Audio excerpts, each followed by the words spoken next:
माननीय राज्यपाल महोदय के अभिभाषण पर बोलने का अवसर दिया, आपका बहुत बहुत आभार। मैं अपनी बात राज्य के लोकप्रिय मुख्यमंत्री को अनंत धन्यवाद के साथ शुरू करूंगा, जिनकी सोच में पूरा राजस्थान रचा बसा है। एक बार फिर यह अभिभाषण सरकार की क्रियाशीलता एवं जन जन के प्रति अपनी जवाबदेही को दर्शाता है। विगत 4 वर्षों में राज्य के विकास के नित नए आयाम स्थापित हुए, कई नवाचार हुए, जिसमें अंतिम छोर पर बैठे व्यक्ति को लाभान्वित हुआ। कोरोना काल की विषम परिस्थितियों के बाद भी कभी भी राजस्थान की विकास की रफ्तार नहीं रुकी और यह राज्य के मुखिया का एक सफलतम कार्य है, जिसके प्रति मेरे पास शब्द नहीं है। मैं धन्यवाद ज्ञापित करता हूं इस बात के लिए कि 2 साल के उस कठिनतम काल के बाद भी, जिसमें राज्य की रेवेन्यू कम हुई, राज्य की रेवेन्यू के आय नहीं हुई, उसके बाद भी निरंतर हर बजट एक ऐतिहासिक बजट बना। और इस बार भी जैसा पूरा राजस्थान कह रहा है, यह आखिरी बजट है और यह आखिरी बजट राजस्थान के लिए एक बेमिसाल बजट होगा। यहाँ की जनता को बहुत बहुत नई बड़ी सौगातें मिलने वाली है। मैं भी उन भाग्यशाली लोगों में शामिल हूँ जो पहली बार विधानसभा में चुनाव जीत कर आए और सरकार का हिस्सा बनकर अपनी विधानसभा के आम जन की उन अनछुई समस्याओं का निराकरण कर लोगों का दिल जीता। ये सब माननीय मुख्यमंत्री जी की ऐसी अनुकंपा थी, जिसकी वजह से हमारी हर मांग को, जो हमने जनता के हित की बताई, उसका तुरंत समाधान हुआ। और माननीय मुख्यमंत्री महोदय, आपके कुशल नेतृत्व में सबको साथ लेकर चलने की सोच से हमारा सम्मान हमारी विधानसभा में बढ़ा और हमारा विश्वास भी लोगों के बीच में बढ़ा। निश्चित रूप से मैं ये बात कह सकता हूं कि जन भावनाओं को अभिव्यक्ति देने वाला राजस्थान का ये उच्च सदन अपने गठन से लेकर अब तक राज्य के विकास के लिए अपनी प्रभावी और गतिशील नेतृत्व देता आया है। और यही आज राजस्थान के विकसित राज्य बनाने की सोच हमारी सरकार की जिनने जो संजोई थी, उसे साकार करते हुए उसे देखना हम सब के लिए एक ऐतिहासिक क्षण है। विगत 4 वर्षों में सरकार ने शिक्षा, स्वास्थ्य, कृषि, पशुपालन, उद्योग सहित सभी क्षेत्रों में उल्लेखनीय कार्य किए, एक मिसाल कायम की और विकास का ये क्रम निरंतर अभी भी जारी है। मैं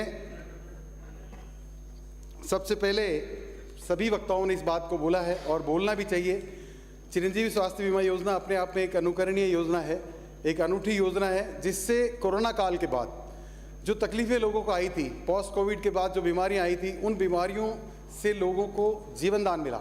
अगर ये कोरोना काल के बाद चिरंजीवी स्वास्थ्य बीमा योजना जो 5 लाख रुपए का निःशुल्क इलाज था, अगर ये नहीं उपलब्ध होता तो शायद कोरोना काल की मौतें और बढ़ सकती थी।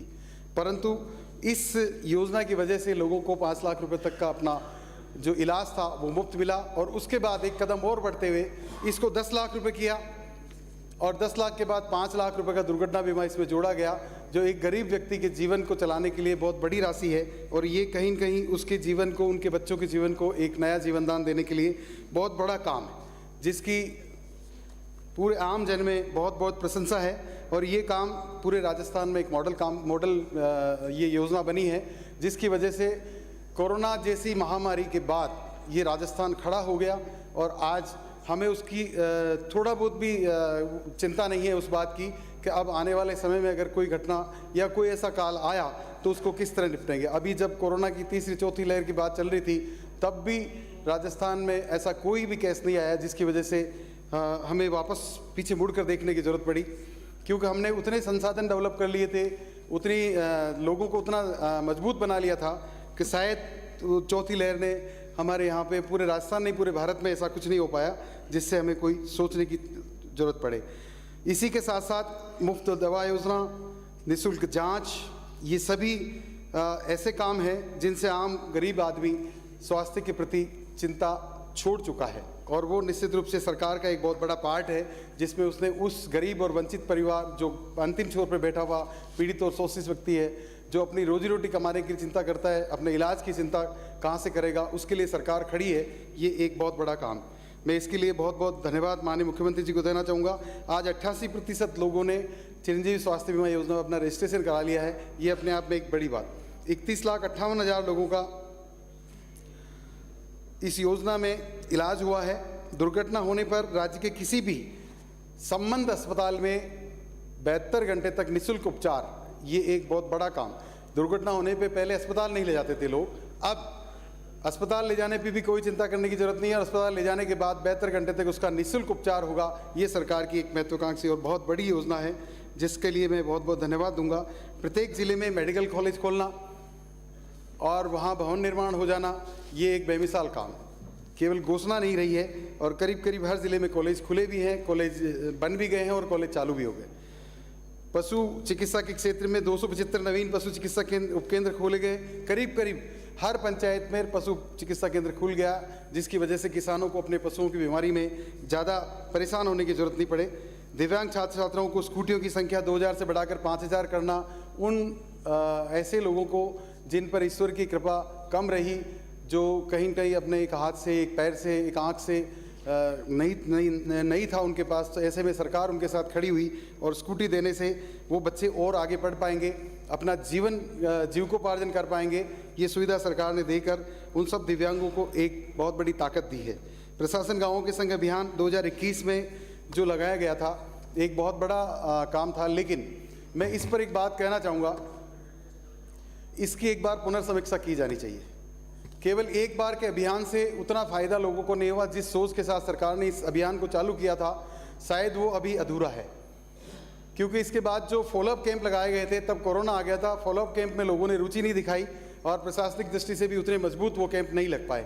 तो मैं ये चाहूँगा कि अभी वक्त है 6-7 महीने का, इस वक्त में एक बार फिर प्रशासन गाँवों के संग अभियान में कैंप लगाने चाहिए। जितनी रजिस्टर्ड हुई है शिकायतें, कम से कम उन शिकायतों का तो निस्तारण हो जाए, ताकि सरकार का मकसद पूरा हो। और ये जो कैंप जिस उद्देश्य के साथ लगाए गए थे कि आम जनजीवन जो गाँव में रहता है, जिनके बहुत सारे झगड़े हैं, चाहे बंटवारे का है, चाहे वो आबादी क्षेत्र का विस्तार है, चाहे और कोई छोटे मोटे काम है, ऐसे बहुत सारे काम जो अभी भी अधूरे पड़े हैं, उन कामों को पूरा करने के लिए मेरा एक सुझाव है कि इन कैंपों को एक बार फिर लागू किया जाए। चाहे एक दिन की चौपाल लग के किया जाए, पर पूरा BLO, कंप्लीट BLO के साथ हर पंचायत में एक दिन का कैंप लगाया जाए, ताकि वापस लोगों को राहत मिल सके और सरकार का उद्देश्य पूरा हो सके। इसी तरह प्रशासन शहरों के संग अभियान में स्थितियां थोड़ी उलट है। पट्टे किस तरह मिल रहे हैं, कैसे मिल रहे हैं, ये किसी से छिपा हुआ नहीं है। एक कॉकस सा बना हुआ है, कहाँ कहाँ क्या हो रहा है। एक गैंग बन गई है पार्षद की, चेयरमैन की, कुछ अधिकारियों की मिलीभगत के साथ लोगों को बिना पैसे के पट्टा नहीं मिल रहा है। मैं आपको स्पष्ट तौर पे कह रहा हूँ कि सरकार ने बहुत महत्वाकांक्षी, बहुत बड़ा काम किया था कि लोगों को पट्टे मिले, घर घर जाके, वार्ड वार जाके कैंप लगे, पर उन कैंपों में प्रभावी रूप से काम नहीं हो रहा, उनकी मॉनिटरिंग नहीं हो पा रही है। किसी भी तरह से आप जब तक कैंपों में विधायकों को इन्वॉल्व नहीं करेंगे, तब तक सरकार की सोच वहाँ नहीं पहुँच पाएगी। अधिकारी अपने तरीके से काम करता है, सभापति अपने तरीके से काम करता है, चेयरमैन अपने तरीके से काम करता है, और फिर पार्षद और ये सब लोग मिलकर फाइलों को अपने घर ले जाते हैं। कई पटवारी अपने घर ले जाते हैं, कई ATP अपने घर ले जा रहे हैं फाइलों को, और ले जाने के बाद फाइल तभी घर से वापस मिलती है जब तक उसका कोई न कोई सेवा कार्य पूरा नहीं हो जाता है। तो मेरा आपसे आग्रह है कि इनकी मॉनिटरिंग की जाए और ऐसे लोगों को वहाँ से हटाया जाए जिनके बारे में हमने लिख के भी दिया है। मैं नरेगा, जो शहरी नरेगा योजना चलाई गई है, उसके लिए भी माननीय मुख्यमंत्री जी का धन्यवाद करूंगा कि कोरोना काल के बाद रोजगार की दृष्टि से ऐसे लोग जो वंचित रह गए थे, जिनकी रोजी रोटी का सवाल खड़ा हो गया था, कहीं न कहीं 100 दिन का रोजगार उनके लिए एक जीवन देने का काम करेगा और उनको ये रोजगार अपने भविष्य के संकट दूर करने के लिए, अपने बच्चों का पेट भरने के लिए बहुत बड़ा काम करेगा। एक बड़ी सोच के साथ माननीय मुख्यमंत्री जी ने शहरी रोजगार नरेगा, जो महात्मा गांधी इंदिरा गांधी नरेगा योजना चलाई है, ये शहरों में एक रोजगार का नया अवसर प्रदान कर रही है और लोगों में इस बात के लिए बहुत बड़ा खुद आगे से बढ़कर लोग इसमें अपनी रुचि ले रहे हैं और खूब लोगों को इसमें रोजगार भी मिला है। और इसके माध्यम से दूसरे काम जो नगर परिषद, नगर पालिकाएँ कर नहीं पा रही थी, वो काम भी पूरे हो रहे हैं। तो इससे दोहरा काम हो रहा है, एक रोजगार भी मिल रहा है और वो काम जो बहुत दिनों से पेंडिंग थे, उन कामों को पूरा किया जा रहा है। ARCP एक महत्वाकांक्षी योजना है जो ईस्टर्न राजस्थान के लिए एक जीवनदायिनी है। मैं राज्य सरकार से आग्रह करूंगा कि इसको केंद्रीय उसमें शामिल किया जाए, राष्ट्रीय परियोजना घोषित करवाएं, ताकि हम जो 13 ज़िले हैं, अजमेर भी उसमें शामिल है, इन 13 ज़िलों को पेयजल को लेकर किसी तरह की समस्या नहीं हो। आज बिसलपुर अकेला अजमेर के लिए बना था, लेकिन पता नहीं कितने ज़िलों में अजमेर का बिसलपुर का पानी चला गया। हमारी जेजेएम योजना उसकी वजह से अधूरी पड़ी है।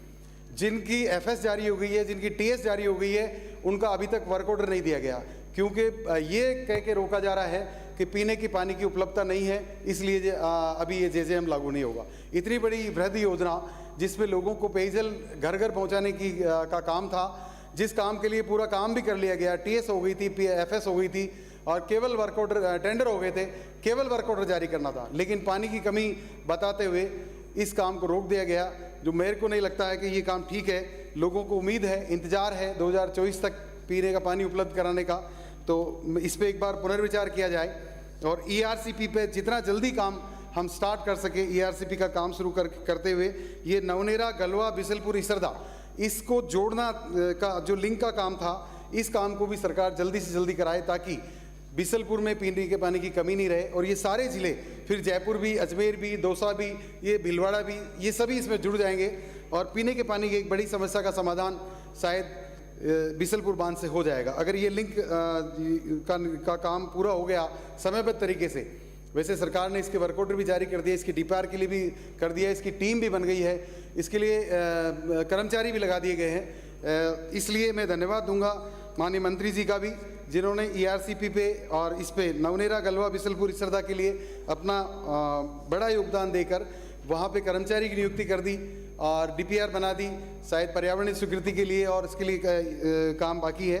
तो उसका भी मैं उम्मीद करूँगा कि इसी कार्यकाल में जल्दी से जल्दी इसको ये लिंक परियोजना का काम पूरा हो। 4 वर्ष के कामों में सड़क के मामले में बहुत बेमिसाल काम हुए हैं।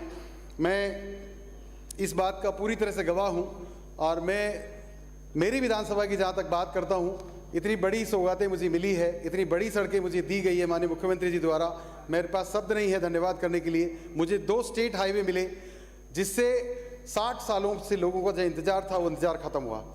एक जो मेरा 67 किलोमीटर का जो रोड है किशनगढ़ से मालपुरा, जो करीब करीब कंप्लीट होने को तैयार है, अराई से सरवाड़ मार्च में स्टार्ट हो जाएगा, वो 44 किलोमीटर का है। 450 करोड़ रुपए की ये योजना है और इस योजना से पूरा अजमेर ज़िला लाभान्वित होगा, कनेक्टिविटी बढ़ेगी और ऐसे लोगों को संसाधन, हमारे बच्चों की शिक्षा की कनेक्टिविटी, आने जाने के जो माध्यम है वो बढ़ेंगे और रोज़गार बढ़ेगा, हमारी उद्योग धंधों को बढ़ावा मिलेगा। तो इसके लिए मैं माननीय मुख्यमंत्री जी का धन्यवाद करूंगा। पूरे राजस्थान में बेमिसाल काम सड़कों में है। पहली बार शहरी क्षेत्रों में शहर के लोगों को भी सुविधा मिले सड़कों की, इसके लिए सरकार ने बजट में घोषणा करी।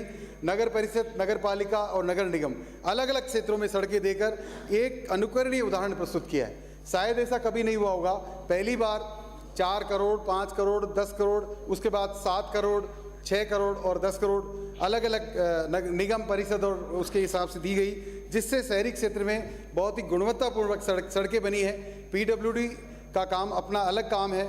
नगर परिषद जो सड़कें बनाती है उसके निस्बत पीडब्ल्यूडी की सड़क ज़्यादा गुणवत्तापूर्ण होती है और ज़्यादा अच्छे तरीके से बनती है। तो सरकार ने ये बहुत बड़ा काम करके शहरी लोगों को भी अपने साथ जोड़ा है और उनको खाली स्वायत्तशासी संस्थाओं के भरोसे नहीं छोड़कर अपना पार्ट समझा और अपना पार्ट समझते हुए माननीय मुख्यमंत्री जी ने करोड़ों रुपए की सड़कें शहरों में देकर एक बेमिसाल काम किया। मैं बहुत बहुत धन्यवाद दूंगा। शिक्षा के क्षेत्र में आर्थिक रूप से कमजोर वर्ग के बच्चों को किसी भी प्रतिस्पर्धा में पीछे नहीं रहे, इसके लिए अंग्रेजी माध्यम के स्कूल खोलकर एक नया नवाचार, और एक ऐसा नवाचार जिससे स्कूलों में एक बाढ़ सी आ गई है। अब एडमिशन के लिए सिफारिशें आ रही है, लाइन लगी पड़ी है, क्योंकि बहुत लिमिटेड एडमिशन हो रहे हैं और लिमिटेड एडमिशन होने की वजह से गरीब बच्चे जो अपने आप को इन्फीरियर फील करते थे बात करते हुए, जो प्राइवेट स्कूलों में पढ़ने वाले बच्चे वो अंग्रेजी में बात करते थे, जो सरकारी स्कूल में पढ़ने वाले बच्चे हैं वो समझ भी नहीं पाते थे। अब सरकार ने ये सुविधा करी है तो कहीं न कहीं उन बच्चों का मनोबल बढ़ेगा और वो भी इस प्रतिस्पर्धा के युग में अपने आप को अग्रिम पंक्ति पर खड़ा होने का प्रयास करेंगे। ये स्कूलें माइलस्टोन साबित होगी। ये बहुत बड़ा काम है, बड़ी सोच के साथ हुआ है। मैं माननीय चंद्रभान जी ने अभी ये बात बोली थी, मैं सहमत हूँ उस बात से। स्कूलें खुली है लेकिन स्कूलों के साथ संसाधन भी बढ़े, टीचर भी बढ़े और टीचर ऐसे लगे जो वास्तव में अंग्रेजी पढ़ा सके। कम से कम इस पर फोकस करें ताकि ये जो सोच सरकार की है इस सोच को पंख लगे। और इसको सकारात्मक इसके परिणाम आए। ये जरूरी भी है कि वहाँ के बच्चों को पढ़ाने के लिए उच्चतम स्तर के शिक्षक वहाँ लग जाए और पर्याप्त टीचर लगे, ताकि ये जितनी स्कूलें खोली है इनका रिजल्ट बहुत ही सकारात्मक आए। और जहाँ तक भवन की बात है, मैं भी आग्रह करूँगा माननीय शिक्षा मंत्री जी से कि स्कूलों में भवनों की बहुत कमी है और इन कमी को देखते हुए आप एक वृहद योजना बनाएं। उस योजना में चाहे समसा हो, चाहे डीएमएफटी का पैसा लगे, चाहे कहीं का पैसा लगे, पर सबसे पहली प्राथमिकता स्कूलों में कमरे बने, ताकि हमारे बच्चे खुले में नहीं पढ़े, धूप में नहीं पढ़े, बरसात में नहीं पढ़े और उनको एक अच्छा वातावरण मिले स्कूल में जाते ही। मैं एक रिक्वेस्ट और करना चाहूँगा आपके माध्यम से माननीय सभापति महोदय। 2 मिनट में अपनी बात समाप्त करें। जी, मैं मेरी बात को जल्दी समाप्त कर रहा हूँ। मर्ज हुए जो प्राथमिक विद्यालय पूर्व में मर्ज हो गए थे, आबादी कम थी, नामांकन कम था, नामांकन कम होने की वजह से स्कूल जो प्राथमिक स्कूल थे वो मर्ज हो गए, डीमर्ज हो गए। अब उन जो डीमर्ज स्कूल हैं वहाँ पे आबादी बढ़ गई, वहाँ पे इतनी बड़ी मांग है, कम से कम मेरी विधानसभा के 2 स्कूल तो अति आवश्यक है। एक बजरंग कॉलोनी है शहरी क्षेत्र का और एक डोहरिया स्कूल है आकुड़िया पंचायत समिति का, आकुड़िया पंचायत का। मैं उन दोनों स्कूलों को खोलने की मांग करूंगा। वहाँ पे बहुत बड़ा लोग स्कूल का भवन देने को तैयार है, सब कुछ देने को तैयार है। बच्चे बहुत दूर स्कूल जाते हैं, वहाँ से 3-3, 4-4 किलोमीटर स्कूल नहीं है, इसलिए ज़रूरी है कि ये स्कूलें वापस खुल जाए जो पहले डीमर्ज होके बंद हो गई थी। उच्च शिक्षा में आपने कन्या महाविद्यालय खोलकर बहुत बड़ा काम किया है। मेरी विधानसभा में भी एक कन्या महाविद्यालय खुला है जिसका भवन निर्माण चालू हो गया है। हमने कॉलेज चालू कर दिया है, हमारी बच्चियों को बेहतर शिक्षा मिले, इसके लिए एक महत्वपूर्ण कदम माननीय मुख्यमंत्री जी द्वारा उठाया गया और इसका निश्चित रूप से हमारी बच्चों की शिक्षा पे बहुत बड़ा असर, बच्चियों की शिक्षा पे बहुत बड़ा असर जाएगा और वो उच्च शिक्षा की तरफ अग्रसर होगी। हमारे पेरेंट्स जो अभी तक कोएड में नहीं पढ़ा पा रहे थे बच्चियों को, कन्या महाविद्यालय खुलने से बच्चियों को कॉलेज जाने के लिए उनका रास्ता आसान हो जाएगा और वो अपनी उच्च शिक्षा की तरफ बढ़ेगी और अपना भविष्य निर्धारित करने के लिए उनका बहुत बड़ा उनको रास्ता मिलेगा। सरकार ने पटवारियों की नियुक्ति भी की है, लेकिन पटवारी वापस ट्रेनिंग में चले गए हैं। जल्दी से उनकी नियुक्ति करा दें ताकि लोगों को जो असुविधा हो रही है, आज जो तकलीफ हुई है, कल जो ओलावृष्टि हुई है, अब इसकी गिरदावरी करने के लिए भी स्टाफ पूरा नहीं है, तो इसलिए जल्दी से जल्दी उन पटवारियों की नियुक्ति हो जाए ताकि इस ओलावृष्टि का जो नुकसान हुआ है, इस नुकसान के लिए जल्दी से जल्दी गिरदावरी होकर उनको किसानों को भरपाई हो सके। मैं राशन की दुकानों के बारे में, सरकार ने अभी खोल दी है, बहुत सारी दुकानें खोली है, घोषणा करी है सरकार ने, पर अजमेर ज़िले में केवल 2 ही जगह अभी दुकानें आवंटन हुई है, तो किशनगढ़ विधानसभा भी एक है। तो मैं आग्रह है मेरा आपके माध्यम से सरकार से कि जल्दी से जल्दी किशनगढ़ विधानसभा क्षेत्र की भी जो नई आवंटित दुकानें हैं उनको खोलने के लिए किया जाए। मैं अंत में मेरी बात कह के अपनी बात को समाप्त करूंगा। मैं चाहूँगा कि आगामी बजट में किशनगढ़ में MCH mother child health care wing खुल जाए, जिससे किशनगढ़ एक बहुत बड़ा हब है, इंडस्ट्रियल हब है। उप जिला अस्पताल था पहले, जिला अस्पताल माननीय मुख्यमंत्री जी की कृपा से जिला अस्पताल हो गया। अब मैं ये चाहूँगा माननीय चिकित्सा मंत्री जी यहाँ विराज रहे हैं, इस बजट में हमें किशनगढ़ के लोगों को MCH विंग, जिसकी मैंने पिछली 2 सालों से मांग कर रहा हूँ, इस बार मेरी इस मांग पर गौर फरमाएंगे और किशनगढ़ को MCH विंग मिलेगी, जिससे हम चिकित्सा के क्षेत्र में बहुत परफेक्ट है। ये 2 मिनट में खत्म कर रहा हूँ। एक संत नागरीदास पेनोरमा में जाने के लिए एक पुलिया बहुत टूटा हुआ है, 4-5 कैजुअलिटी हो चुकी है, लोग मर चुके हैं, वहाँ पे कनेक्टिविटी नहीं है, वो पुलिया क्षतिग्रस्त है, इसलिए उस पुलिया की DPR बन के आ चुकी है, मैंने बजट में दे दिया है। माननीय मुख्यमंत्री जी से आग्रह है कि इस बजट में संत नागरीदास पेनोरमा का पुलिया की घोषणा करें। शहरी क्षेत्र में एकमात्र सड़क है जो जिस पे पूरा शहर गुजरता है, इतना ट्रैफिक है कि बार बार जाम लगते हैं, तो एक बाईपास मैंने दिया है, तो मेरी उम्मीद है कि इस सड़क की घोषणा माननीय मुख्यमंत्री जी सड़क अभी बजट में करेंगे। बोराड़ा में महाविद्यालय की कमी है, बहुत दूर क्षेत्र है मेरा, 60 किलोमीटर मेरा मेरी विधानसभा से दूर है। श्री सीमित गोदारा, 1 मिनट में खत्म कर रहा हूँ सर, 1 मिनट में बस। बोराड़ा में महाविद्यालय खोला जाए, अराई में हमारी CSC का भवन जर्जर हो गया है, एक नए भवन की स्वीकृति कराएं। आपने माननीय मुख्य चिकित्सा मंत्री जी, आपने मुझे 2 PHC दी है अभी, एक डसूक और एक अराई खंडाच और अराई। खंडाच में RK मार्बल का गांव है, अशोक पाटली जी का गांव है, और वो शुरू से इस बात की स्वीकृति दे चुके हैं, सरकार को भी पत्र लिख दिया है, आपको भी पत्र लिख दिया है, मेरे माध्यम से भी आपको मैंने दे दिया है। वो पूरा भवन अपनी ज़मीन पर बनाकर देने को तैयार है। आप ये स्वीकृति जारी करें तो कम से कम वहाँ एक PHC का भवन बन जाए। ऐसे भामाशा कम होते हैं जो आगे होकर भवन बनाने के लिए अपनी स्वीकृति जारी कर रहे हैं, अपनी जमीन भी दे रहे हैं और भवन के लिए पैसा भी दे रहे हैं। इसी तरह दसूक में भी PHC की स्वीकृति जारी कराएं। आपने मुझे बोलने का अवसर दिया, आपका बहुत बहुत धन्यवाद। माननीय सभापति जी, आपने महामहिम राज्यपाल के अभिभाषण पर बोलने का अवसर दिया, आपका आभार। राज्यपाल का अभिभाषण जब मैं अपने बीकानेर कार्यालय में लेकर बैठा था तो बहुत से किसान साथी आए और देखा युवा किसान पढ़े लिखे, बड़ी रुचि होती है उन्हें भी पढ़ने की। तो पढ़कर उनमें से कईयों ने कहा कि इस विषय को जरूर रखना जो मैं आपके सामने रख रहा हूँ माननीय सभापति जी। पृष्ठ संख्या 22 और पैरा संख्या 28। राष्ट्रपति महात्मा गांधी जी ने कहा था कि भारत की आत्मा गांव में बसती है। राजस्थान ने ग्रामीण विकास के क्षेत्र में अभूतपूर्व आयाम स्थापित किए हैं। अभूतपूर्व आयाम। अब अभूतपूर्व आयाम कैसे स्थापित किए हैं?